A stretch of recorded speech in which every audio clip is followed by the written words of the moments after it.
बिस्मिल्लाहिर्रहमानिर्रहीम। मेरा नाम राशिद अहमद कोसो है और इस वक्त मैं अपनी ड्यूटी सर अंजाम दे रहा हूँ एज असिस्टेंट डायरेक्टर कॉलेजेस से। मेरी अपॉइंटमेंट एज इस्लामियात लेक्चरर के हुई थी और आज मैं बात करने वाला हूँ इस्लामियात के सबसे पहले चैप्टर इस्लाम का तारुफ। हम बात करेंगे इस्लाम क्या है, इस्लाम की तारीफ क्या है, लफ्ज़ी माना इस्लाम के क्या हैं। तलबा को ये बात मैं बताता हुआ चलो कि इस चैप्टर में से कोई तफसीली सवाल नहीं पूछा जाता, सिर्फ और सिर्फ एमसीक्यूज और मुख्तसर जो जवाबात के सवालात हैं बस वही पूछे जाते हैं। बात करेंगे सबसे पहले इस्लाम के बारे में कि इस्लाम क्या है। आप इस वीडियो के नीचे भी आपको नजर आ रहा होगा कि इस्लाम का माना है हुक्म मानना, अपने आप को किसी के सिपर्द कर देना, अपनी गर्दन को झुका देना, ये इस्लाम का लफ्जी माना है। जब तुलबा से एमसीक्यूज में पूछा जाएगा तो वो इसी जवाब को ही सिलेक्ट करेंगे, हुक्म मानना। उसके बाद हम बात करेंगे इस्लाम की तारीफ क्या है, इस्लाम किसे कहते हैं। शरीयत में अंबिया किराम के बताए हुए तरीके के मुताबिक अल्लाह के अहकाम को मानने को इस्लाम कहते हैं। और ये बात बहुत ही खुलकर हमारे सामने वाज़ेह हो जाती है कि दर हकीकत इस्लाम कहा ही उसी चीज को जाता है जो चीज अंबिया किराम लेकर आए। इसके अलावा किसी और की बात इस्लाम नहीं हो सकती। अल्लाह का वो कानून, अल्लाह की वो शरीयत, चाहे वो कुरान की सूरत में हो या हदीस मुस्तफ़ा सल्लल्लाहु अलैहि वसल्लम की सूरत में हो, इस्लाम इसी चीज को कहा जाता है। इसलिए अल्लाह ताला फरमाते हैं तीसरे सिपारे में सूरह आल इमरान में, इन्ना दीन इंदल्लाहिल इस्लाम, कि बेशक अल्लाह के यहाँ अगर कोई दीन है तो वो दीन इस्लाम है। अल्लाह ताला फरमाते हैं सूरह आल इमरान में एक और मकाम पर कि वमन यब्तगि गैरल इस्लाम दीनन फलन युक़बल मिन्हु, इस्लाम के अलावा कोई और दीन अल्लाह के यहाँ कबूल नहीं होगा। तो माना बिल्कुल वाज़ेह हो गया कि अल्लाह के यहाँ अगर कोई पसंदीदा दीन, अल्लाह के यहाँ कोई काबिल कबूल अगर कोई दीन है तो वो दीन इस्लाम है। अल्लाह के रसूल सल्लल्लाहु अलैहि वसल्लम फरमाते हैं, मन अमिला अमलन लैसा अलैहि अमरुना फहुव रद्दुन, जिसने कोई ऐसा काम किया जिस पर हमारी मोहर नहीं, वो अमल मरदूद है। माना ये कि हर अमल का अल्लाह के पैगंबर सल्लल्लाहु अलैहि वसल्लम से होना बहुत जरूरी है। यह है इस्लाम की तारीफ।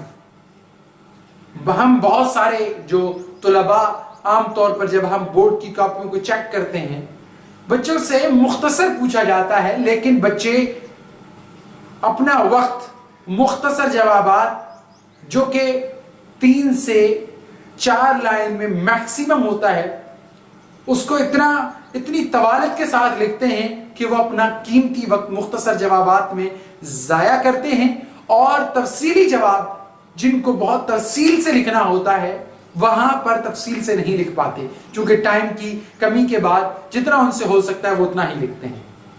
तो आपने इस्लाम की मुख्तसर जब जो जवाबात के सवालात हैं वहां पर आपसे पूछा जाए तो आपने वहां पर सिर्फ इतना लिखना है कि इस्लाम का लफ्जी माना है हुक्म मानना, और शरीयत में अंबिया किराम के बताए हुए तरीके के मुताबिक अल्लाह के अहकाम को मानने को इस्लाम कहते हैं।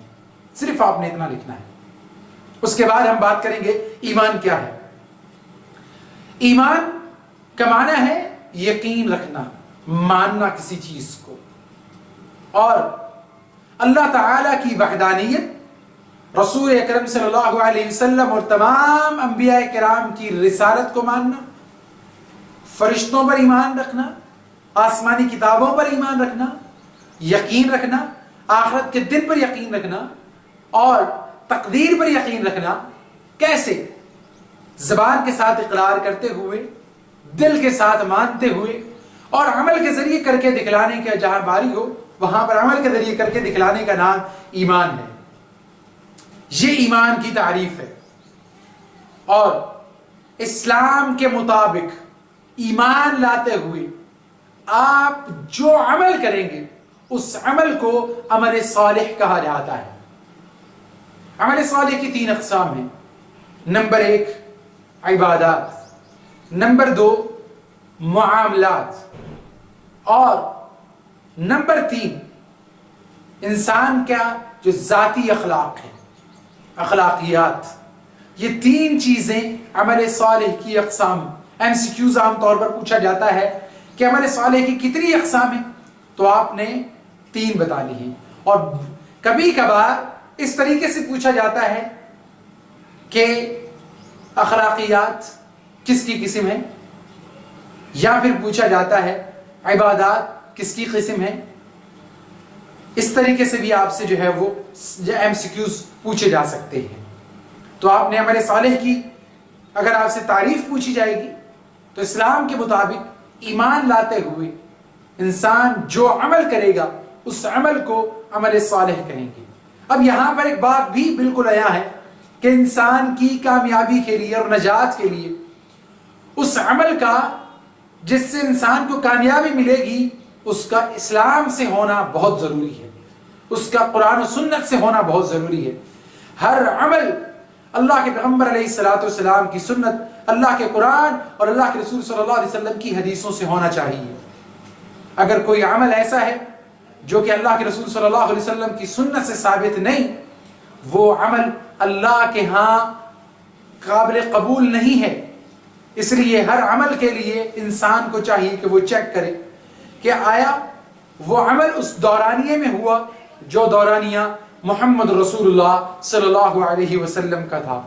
اللہ کے رسول صلی اللہ علیہ وسلم کی ایک حدیث، آپ صلی اللہ علیہ وسلم نے ایک دفعہ ارشاد فرمایا کہ میری ساری امت جنت میں جائے گی، لیکن ہاں وہ شخص جنت میں نہیں جائے گا جس نے خود ہی جانے سے انکار کر دیا۔ صحابہ کرام نے کہا اللہ کے رسول صلی اللہ علیہ وسلم کیا جنت میں بھی کوئی جانے سے انکار کرے گا؟ اللہ کے پیغمبر علیہ السلام نے فرمایا کہ من اطاعنی دخل الجنہ ومن عصانی فقد ابا، جس نے میری اطاعت کی وہ شخص جنت میں داخل ہو گیا، اور جس نے میری نافرمانی کی اس نے خود ہی جنت میں جانے سے انکار کر دیا۔ تو معنی اللہ کے پیغمبر علیہ السلام کی حدیث ہی، آپ صلی اللہ علیہ وسلم کے فرامین بھی انسان کے لیے قابل عمل کے قبولیت کے لیے بہت ضروری ہیں۔ آج تک کے لیے اتنا کافی ہے، اجازت دیجیے، نیکسٹ ویڈیو میں انشاءاللہ العزیز آپ کے پاس ایک مرتبہ پھر حاضر ہوں گے۔ اللہ حافظ۔